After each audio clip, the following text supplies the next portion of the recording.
श्रीमान दिलीप संघानी, डॉक्टर चंद्रपाल सिंह यादव, देश के कोने कोने से जुड़े कोऑपरेटिव यूनियन के सभी सदस्य, हमारे किसान भाई बहन, अन्य महानुभाव, देवी और सज्जनों, आप सभी को 17वें भारतीय सहकारी महासम्मेलन की बहुत बहुत बधाई। मैं आप सभी का इस सम्मेलन में स्वागत करता हूं, अभिनंदन करता हूं।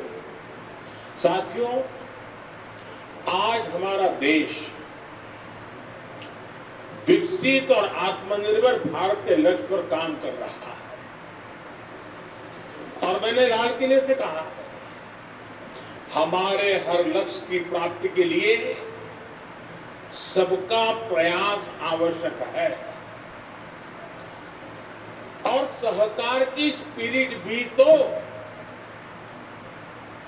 सबका प्रयास का ही संदेश देती है। आज अगर हम दूध उत्पादन में विश्व में नंबर 1 है तो इसमें डेयरी कोऑपरेटिव का बहुत बड़ा योगदान है। भारत अगर दुनिया के सबसे बड़े चीनी उत्पादक देशों में से एक है तो इसमें भी सहकारिता का बड़ा योगदान है। देश के बहुत बड़े हिस्से में कोऑपरेटिव छोटे किसानों का बहुत बड़ा संबल बनी है। आज डेयरी जैसे सहकारी क्षेत्र में लगभग 60% भागीदारी हमारी माताओं बहनों की है। इसलिए जब विकसित भारत के लिए बड़े लक्ष्यों की बात आई तो हमने सहकारिता को एक बड़ी ताकत देने का फैसला किया। हमने पहली बार, जिसका भी अमित भाई ने विस्तार से वर्णन किया, पहली बार सहकारिता के लिए अलग मंत्रालय बनाया, अलग बजट का प्रावधान किया। आज कोऑपरेटिव्स को वैसी ही सुविधाएं, वैसा ही प्लेटफॉर्म उपलब्ध कराया जा रहा है जैसा कॉरपोरेट सेक्टर को मिलता है। सहकारी समितियों की ताकत बढ़ाने के लिए उनके लिए टैक्स की दरों को भी कम किया गया है। सहकारिता क्षेत्र से जुड़े जो मुद्दे वर्षों से लंबित थे उन्हें तेज गति से सुलझाया जा रहा है। हमारी सरकार ने सहकारी बैंकों को भी मजबूती दी है। सहकारी बैंकों को नई ब्रांच खोलनी हो, लोगों के घर पहुंचकर बैंकिंग सेवा देनी हो, इसके लिए नियमों को आसान बनाया गया है। साथियों, इस कार्यक्रम से इतनी बड़ी संख्या में हमारे किसान भाई बहन जुड़े हैं। बीते 9 वर्षों में जो नीतियां बदली हैं, निर्णय लिए गए हैं, उनसे क्या बदलाव आया है ये आप अनुभव कर रहे हैं। आप याद कीजिए, 2014 से पहले अक्सर किसानों की मांग क्या होती थी? किसान कहते थे कि उन्हें सरकार की मदद बहुत कम मिलती और जो थोड़ी सी मदद भी मिलती थी वो बिचौलियों के खाते में जाती थी। सरकारी योजनाओं के लाभ से देश के छोटे और मझले किसान वंचित ही रहते थे। पिछले 9 वर्षों में ये स्थिति बिल्कुल बदल गई है। आज देखिए, करोड़ों छोटे किसानों को पीएम किसान सम्मान निधि मिल रही है और कोई बिचौलिया नहीं, कोई फर्जी लाभार्थी नहीं। बीते 4 वर्षों में इस योजना के तहत 2.5 लाख करोड़ रुपए, आप सब सहकारी क्षेत्र का नेतृत्व करने वाले लोग हैं, मैं आशा करूंगा कि इन आंकड़ों पर आप गौर करेंगे। 2.5 लाख करोड़ रुपए सीधे किसानों के बैंक खातों में भेजे गए। ये कितनी बड़ी रकम है, इसका अंदाजा आप एक और आंकड़े से अगर मैं तुलना करूंगा तो आप आसानी से लगा सकेंगे। 2014 से पहले के 5 वर्षों के कुल कृषि बजट ही मिला दें, 5 साल का एग्रीकल्चर बजट, तो वो 90,000 करोड़ रुपए से कम था। 90,000 से कम, यानी तब पूरे देश के कृषि व्यवस्था पर जितना खर्च तब हुआ उसका लगभग 3 गुना हम सिर्फ एक स्कीम यानी पीएम किसान सम्मान निधि पर खर्च कर चुके हैं। साथियों, दुनिया में निरंतर महंगी होती खादों, केमिकल्स का बोझ किसानों पर ना पड़े, इसकी भी गारंटी, और ये मोदी की गारंटी है, केंद्र की भाजपा सरकार ने आपको दी है। आज किसान को यूरिया बैग, एक बैग का करीब करीब 270 रुपये से भी कम कीमत पर यूरिया की बैग मिल रही है। यही बैग बांग्लादेश में 720 रुपये में, पाकिस्तान में 800 रुपये में, चीन में 2100 रुपये में, और भाइयों बहनों, अमेरिका जैसे विकसित देश में इतना ही यूरिया 3,000 रुपये से अधिक में किसानों को मिल रहा है।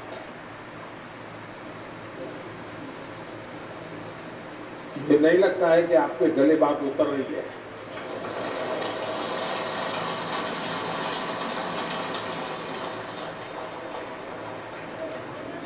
जब तक ये फर्क समझेंगे नहीं हम, आखिरकार गारंटी क्या होती है, किसान के जीवन को बदलने के लिए कितना महाभगीरथ प्रयास जरूरी है, इसमें दर्शन होते हैं। कुल मिलाकर अगर देखें तो बीते 9 वर्षों में फर्टिलाइजर सब्सिडी पर, सिर्फ सब्सिडी फर्टिलाइजर की मैं बात कर रहा हूं, भाजपा सरकार ने 10 लाख करोड़ से अधिक रुपए खर्च किए। इससे बड़ी गारंटी क्या होती है भाई? साथियों, किसानों को उनकी फसल की उचित कीमत मिले, इसे लेकर हमारी सरकार शुरू से बहुत गंभीर रही है। पिछले 9 साल में एमएसपी को बढ़ाकर, एमएसपी पर खरीदकर 15 लाख करोड़ रुपए से ज्यादा किसानों को दिए गए हैं। यानी हिसाब लगाएं तो हर वर्ष केंद्र सरकार आज 6.5 लाख करोड़ रुपए से अधिक खेती और किसानों पर खर्च कर रही है, जिसका मतलब है कि प्रति वर्ष हर किसान तक सरकार औसतन 50,000 रुपये किसी न किसी रूप में उसे पहुंचा रही है। यानी भाजपा सरकार में किसानों को अलग अलग तरह से हर साल 50,000 रुपया मिलने की गारंटी है। ये मोदी की गारंटी है। और मैं जो किया है वो बता रहा हूं, वादे नहीं बता रहा। साथियों, किसान हितैषी अप्रोच को जारी रखते हुए कुछ दिन पहले एक और बड़ा निर्णय लिया गया है। केंद्र सरकार ने किसानों के लिए 3,70,000 करोड़ रुपए का एक पैकेज घोषित किया है। यही नहीं, गन्ना किसानों के लिए भी उचित और लाभकारी मूल्य अब रिकॉर्ड 315 रुपए प्रति क्विंटल कर दिया गया है। इससे 5 करोड़ से अधिक गन्ना किसानों को और चीनी मिलों में काम करने वाले लाखों श्रमिकों को सीधा लाभ होगा। साथियों, अमृत काल में देश के गांव, देश के किसान के सामर्थ्य को बढ़ाने के लिए अब देश के कोऑपरेटिव सेक्टर की भूमिका बहुत बड़ी होने वाली है। सरकार और सहकार मिलकर विकसित भारत, आत्मनिर्भर भारत के संकल्प को डबल मजबूती देंगे। आप देखिए, सरकार ने डिजिटल इंडिया से पारदर्शिता को बढ़ाया, सीधा लाभ हर लाभार्थी तक पहुंचाया। आज देश का गरीब से गरीब व्यक्ति भी मानता है कि ऊपरी स्तर से भ्रष्टाचार और भाई भतीजावाद अब खत्म हो गया। अब जब सहकारिता को इतना बढ़ावा दिया जा रहा है तो ये आवश्यक है कि सामान्य जन, हमारा किसान, हमारा पशुपालक भी रोजमर्रा की जिंदगी में इन बातों को अनुभव करे और वो भी यही बात कहे। ये आवश्यक है कि सहकारी सेक्टर पारदर्शिता का, करप्शन रहित गवर्नेंस का मॉडल बने। देश के सामान्य नागरिक का कोऑपरेटिव पर भरोसा और अधिक मजबूत हो। इसके लिए आवश्यक है कि जितना संभव हो डिजिटल व्यवस्था को सहकारिता में बढ़ावा मिले। कैश लेन देन पर निर्भरता को हमें खत्म करना है। इसके लिए अगर आप अभियान चलाकर प्रयास करेंगे और आप सब सहकारी क्षेत्र के लोग, मैंने आपका एक बहुत बड़ा काम कर दिया है, मंत्रालय बना दिया। अब आप मेरा एक बड़ा काम कर दीजिए,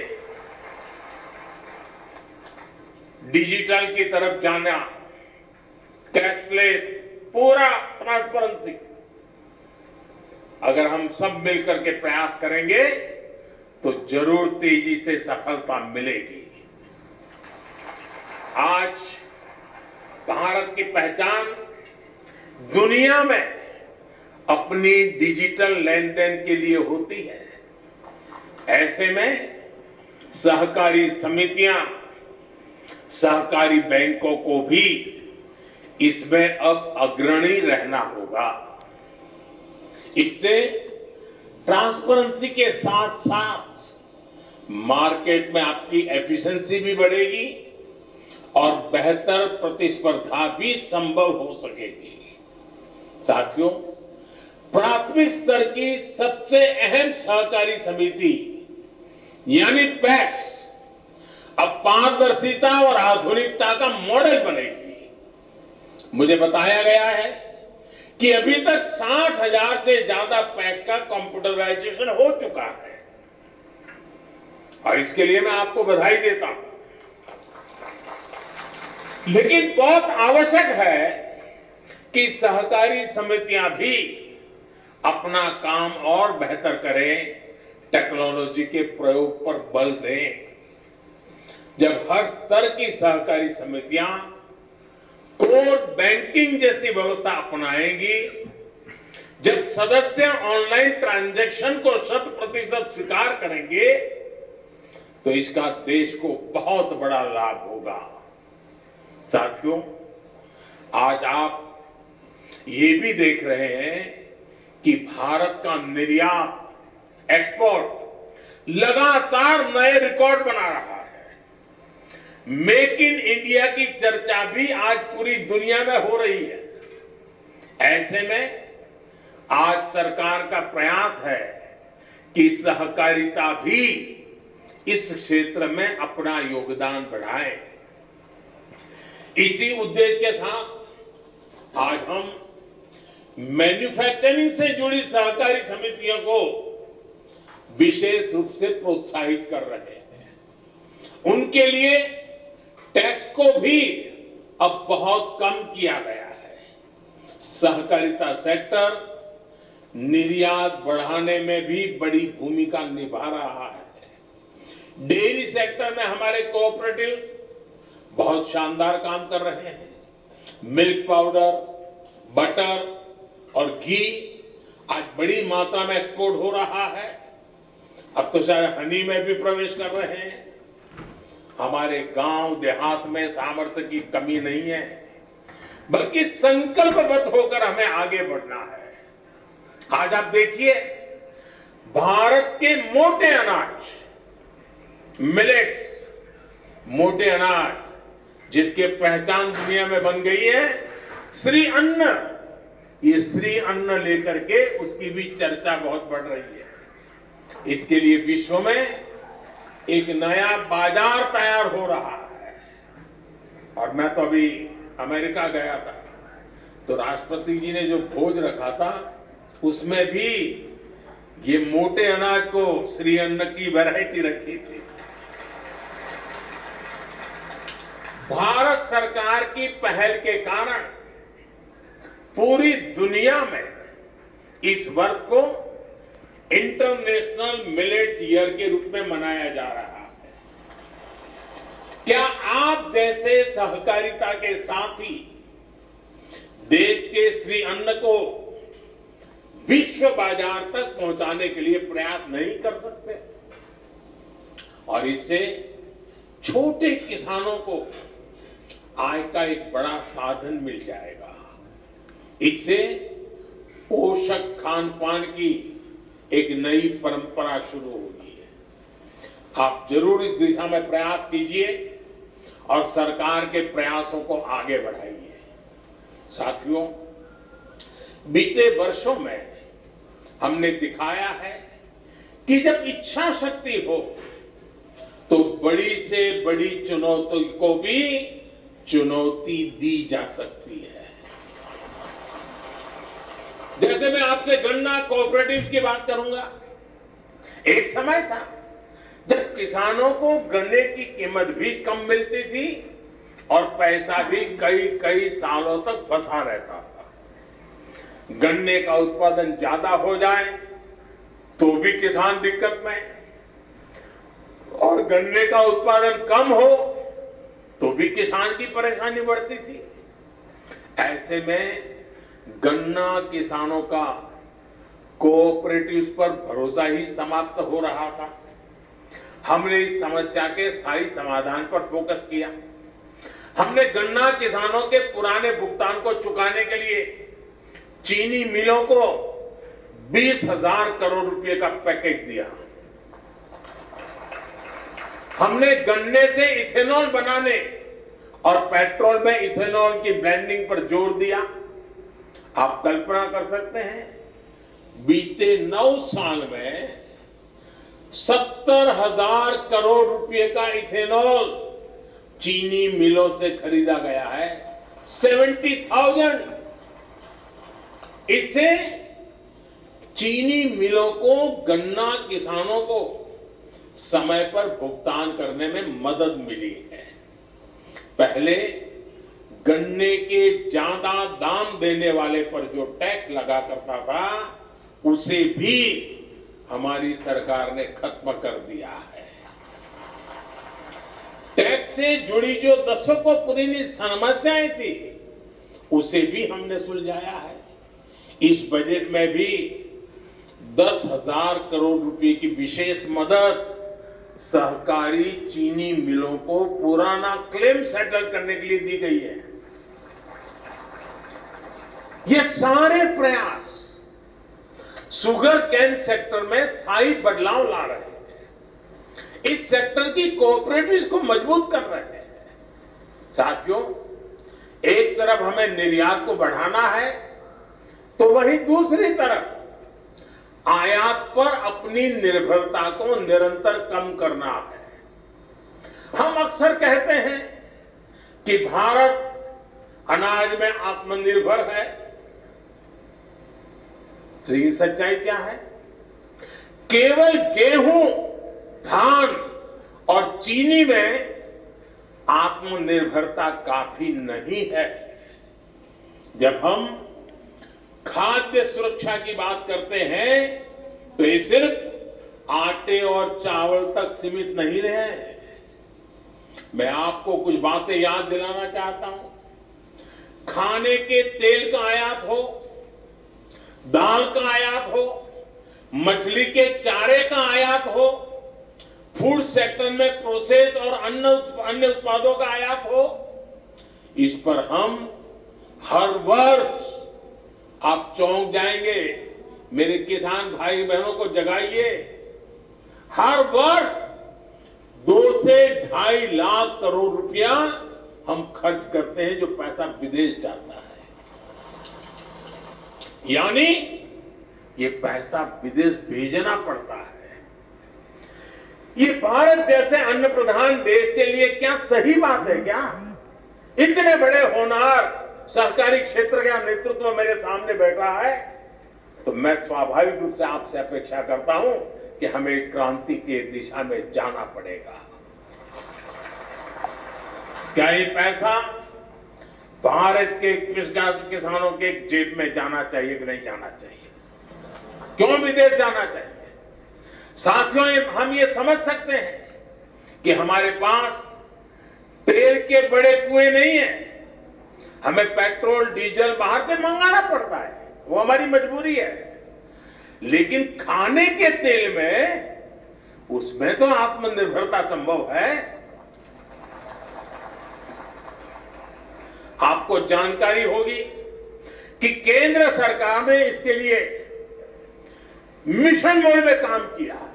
जैसे एक मिशन पाम ऑयल शुरू किया है, पामोलिन की खेती, पामोलिन का तेल उसे उपलब्ध हो, उसी प्रकार से तिलहन के फसलों को बढ़ावा देने के लिए बड़ी मात्रा में इनिशिएटिव लिए जा रहे हैं। देश की कोऑपरेटिव संस्थाएं इस मिशन की बागडोर थाम लेगी, तो देखिएगा कितनी जल्दी हम खाद्य तेल के मामले में आत्मनिर्भर हो जाएंगे।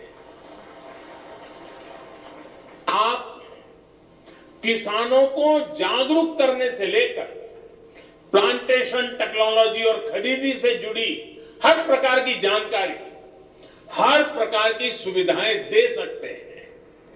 साथियों, केंद्र सरकार ने एक बहुत बड़ी योजना फिशरीज सेक्टर के लिए शुरू की है।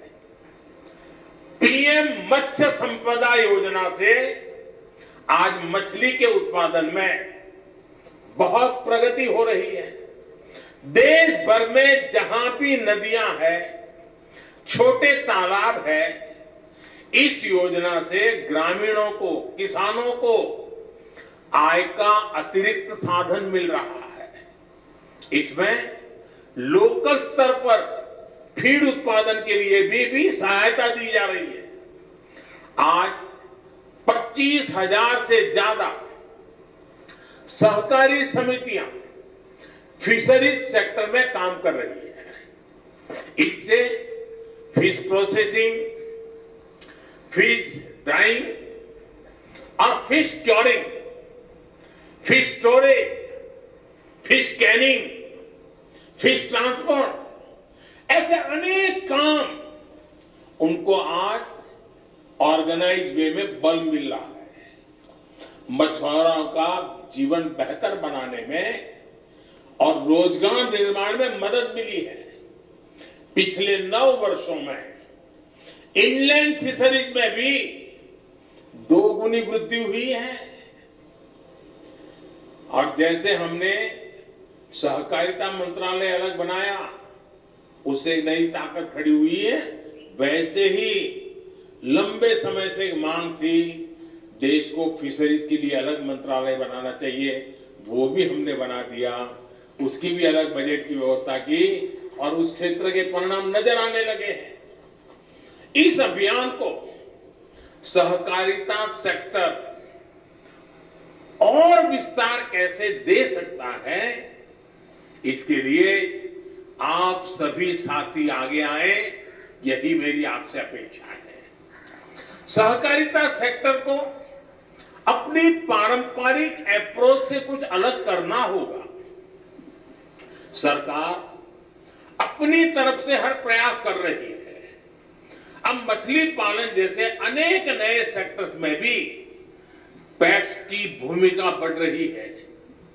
हम देश भर में 2 लाख नई मल्टीपर्पज सोसाइटी बनाने के लक्ष्य पर काम कर रहे हैं। और जैसा अमित भाई ने कहा, सब पंचायतों में जाएंगे तो यह आंकड़ा और आगे बढ़ेगा। इससे उन गांवों, उन पंचायतों में भी सहकारिता का सामर्थ्य पहुंचेगा जहां अभी ये व्यवस्था नहीं है। साथियों, बीते वर्षों में हमने किसान उत्पादक संघों यानी एफपीओस, उसके निर्माण पर भी विशेष बल दिया है। अभी देश भर में 10,000 नए एफपीओस के निर्माण पर काम चल रहा है और इसमें से करीब 5,000 बन भी चुके हैं। ये एफपीओ छोटे किसानों को बड़ी ताकत देने वाले हैं। ये छोटे किसानों को मार्केट में बड़ी फोर्स बनाने के माध्यम है। बीज से लेकर बाजार तक हर व्यवस्था को छोटा किसान कैसे अपने पक्ष में खड़ा कर सकता है, कैसे बाजार की ताकत को चुनौती दे सकता है, ये उसका अभियान है। सरकार ने पैक्स के द्वारा भी एफपीओ बनाने का निर्णय लिया है। इसलिए सहकारी समितियों के लिए इस क्षेत्र में अपार संभावनाएं हैं। साथियों, कोऑपरेटिव सेक्टर किसान की आय बढ़ाने वाले दूसरे माध्यमों को लेकर सरकार के प्रयासों को भी ताकत दे सकते हैं। शहद का उत्पादन हो, ऑर्गेनिक फूड हो, खेत की मेड़ पर सोलर पैनल लगाकर अन्नदाता ऊर्जादाता बनाने का अभियान हो, बिजली पैदा करने का अभियान हो, सॉइल की टेस्टिंग हो, सहकारिता सेक्टर का सहयोग बहुत आवश्यक है। साथियों, आज केमिकल मुक्त खेती, नेचुरल फार्मिंग सरकार की प्राथमिकता है और मैं भी दिल्ली की उन 2 बेटियों को बधाई देता हूं कि उन्होंने अपने दिल को झकझोर दिया। धरती मां पुकार पुकार करके कह रही है कि मुझे मत मारो। बहुत उत्तम तरीके से नाट्य मंचन के द्वारा उन्होंने हमें जगाने का प्रयास किया है। मैं तो चाहता हूं हर कोऑपरेटिव संस्था इस प्रकार की एक टोली तैयार करें, जो टोली हर गांव में इस प्रकार से मंचन करे, लोगों को जगाएं। हाल में ही एक बहुत बड़ी योजना पीएम प्रमाण को स्वीकृति दी गई है। पीएम प्रणाम